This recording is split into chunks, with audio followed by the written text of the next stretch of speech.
All right, cool. So hopefully you guys see my screen a little bit better, but I want to show you guys a little bit about high level and a lot of you guys that are coming into it and the difference between your agency account and your sub account, right? So agency view is going to be where you're going to be able to see all your main things as you're the admin of the entire account, right? So you can set up everything from here, including your brand, your logo. You're going to start off by putting in your business details.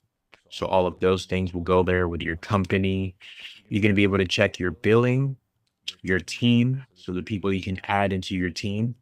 And it's 97 month. They do have 50% off and a whole lot of other deals and discounts going on.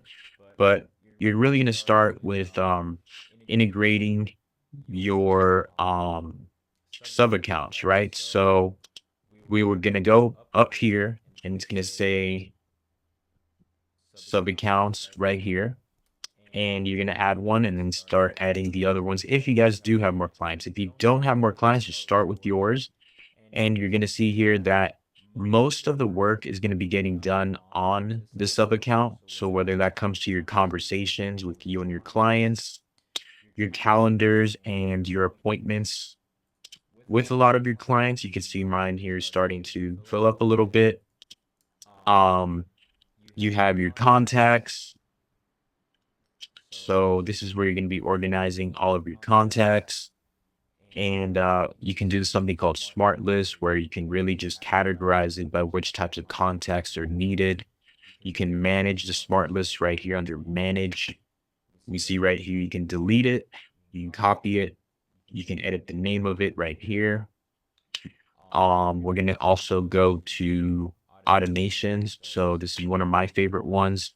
And this is where I really spend a lot of time working with my clients. So I make a folder right here. And in that folder, I'm going to categorize each workflow, right? So one of them you could probably be like your brand and the clients that you manage. Another one could be the ads that you run for yourself. And another one just could be like follow-ups and things like that. I really just use these two, one for my clients and one for me. And that does keep everything organized. So we can just go through one and I'll just show you an example of one. Let's go through a calendar workflow right here. And you can create all of these from scratch, by the way. I typically like to create them from scratch, right? So we'll go here and it is not complicated.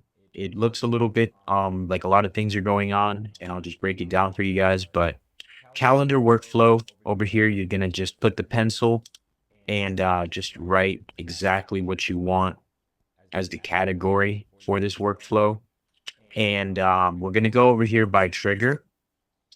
And for right here, we want to trigger for this specific action. So this is what I need done, right? A customer books an appointment into the calendar that I need, right? So that's the trigger. That's what triggers this automation to start without me being physically present, right? It could happen while I'm sleeping, it could happen at any time.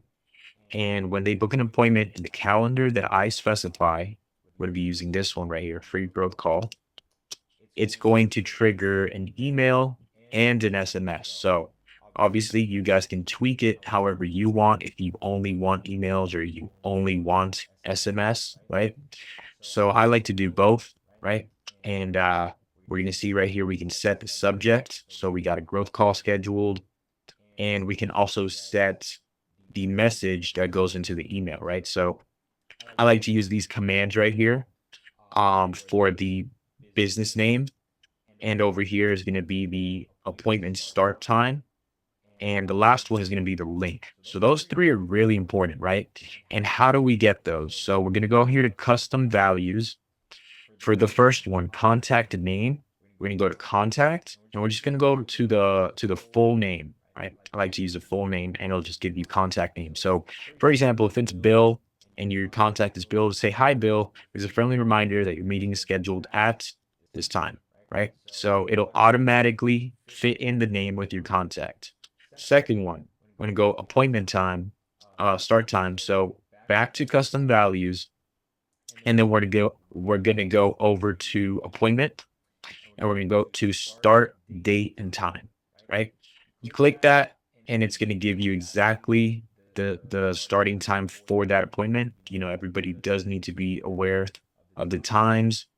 And the last one is going to be the meeting link. So same concept, custom values, appointment, and we're going to go down to meeting location, right? So sometimes I like to do it for Google Meets. That's one of my favorite ones to use for me and my team.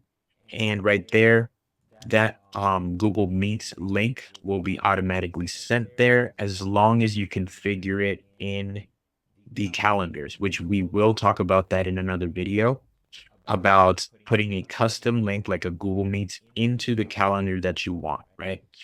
So right there, the same exact thing's going to happen for SMS, right? And then we're going to go over and wait a day. So let's say this was booked out 2 days before, 3 days before, maybe even four. I like to wait a day and it's going to send another variation of this message to my client, right? Hey, Bill, we built you an amazing website done for you for free. It will be sent to you shortly. So, we got that for SMS, for email. You can add another variation. So, hope this message finds you well. Want to remind you your meeting scheduled. So, just keeps them nurtured. It keeps them in the workflow for you. Then we're gonna wait another until 4 hours until the appointment actually starts, right? So from there, we're gonna send another reminder and it'll be a check-in for today's appointment, right? So that's the subject. And you can see I'm always adding variations to my email and SMS reminders. So they're not exactly the same copy paste wording, but they're still similar. I hope this message finds you well. I'm just checking in on you, confirming that we're good for the appointment today. Please let me know if you have any questions specific during our meeting. Um, similar one for SMS. We'll keep going. Now you don't have to add as many reminders as I do, but just keep that in mind.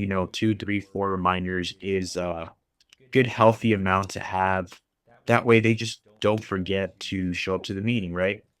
And you can brand this however you like and text. You can even use AI as well. It has its own built-in. If we go over here, you can write, it helps you write it with AI. So you would type in your prompt and right there, it'll help you make a more professional message, right? And then you can tweak it as you want. That's all for free. So yeah, so that's really much the entire workflow. And once it just reaches the end, it'll be just the last message. This will be during the appointment, it's happening in 5 minutes. That's the last reminder I have for them. And that's pretty much it, right? Now, how to do this, right? You're going to start with the plus sign and you're going to start at actions. And that's how you add something like the beginning one called trigger. So we're going to go to over here. And we're going to start a trigger. It's not loading right now, but you would add a new trigger right here. You see at the top right there, and then you would find one that says customer booked appointment, right? So customer reply, customer booked appointment. And then from there, you would add another plus sign. And this one would be, okay, now that they booked an appointment, what do you want the automation to do? I wanted to send them an email. So type in under actions, send email. There you go. And that'll literally just add it right there. I want them to also send an SMS. So boom, it'll add it right there. And you just keep adding and then you start building exactly what you want towards your goals, right? Now here's the awesome part. Right before we end this video, you want to save and publish it as well once you think it's ready. But if you do have questions, like the workflow is a little bit too complicated, you don't know what you're doing yet, you're just starting off, I highly suggest you hit up high level support on Zoom or even on chat. You don't even have to have your camera on, and they will help you one to one build your entire workflow for you for what you need for your business. Like this is probably the best customer support I've ever had in any any application ever. So Props to them, guys. But yeah, if you guys have any questions, just leave a like, subscribe, and comment below. Let me know what you guys want, and we'll try to help you out.